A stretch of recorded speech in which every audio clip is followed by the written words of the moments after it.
naman lahat yun, lahat ng mga nangyari. Ang partisipasyon nyo, bawat isa laban sa'kin, walang pagkukunwari. Pero wala kayong narinig kahit isang sumbat na natiling tahimik. Kahit alam kong sa inyo mga kapatid ko pa mismo lumabas ang tinik. Na kayo magiging karma ko, na planado nyo ang lahat. Lahat ng nangyari sa'kin na to, kwentong hindi tapat. Pero ganun pa man, wala akong hinanakit sa inyo. Tandaan nyo yan, at lalong di ko kayang gawin sa inyo kung ano man ang inyong naging daan. Kilala nyo ako, kilala nyo kung sino ang tumayo. Nakulong ako nang di ko ginawa, sa dilim ako'y inyong itinago. Pinagkay sa inyo akong lahat para ano? Para makaganti. Ni minsan di nyo tinanong kung okay lang ako sa bawat bighati. Ako to ang kuya nyo, ang nag-alaga sa inyo.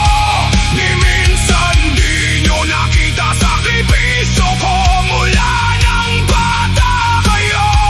Ako tumayong magulang, nagpaaral sa inyong lahat. Ang dahil lang sa galit ko sa magulang natin na hindi naging sapat. Nagawa nyo akong ipakulong, pagastusin ng 440,000 pesos para lang makabawi kayo sa galit nyong walang kapos. Lahat kayo may iniiwasan nakikita ko sa inyong mga mata. Alam ko naman lahat ng mga nangyari at kung ano ang papel ng bawat isa. Magkaharap-harap man at magkalaglagayan kayong mga nagplano sa dilim. Wag na kayong mag-alala, alam ko na ang lahat ng inyong lihim. Kaya nga gusto ko na din matapos to sa lupa na yan. Ayoko na, para wala na ding dahilan para magkita-kita at mag-usap pa tayong magkakasama.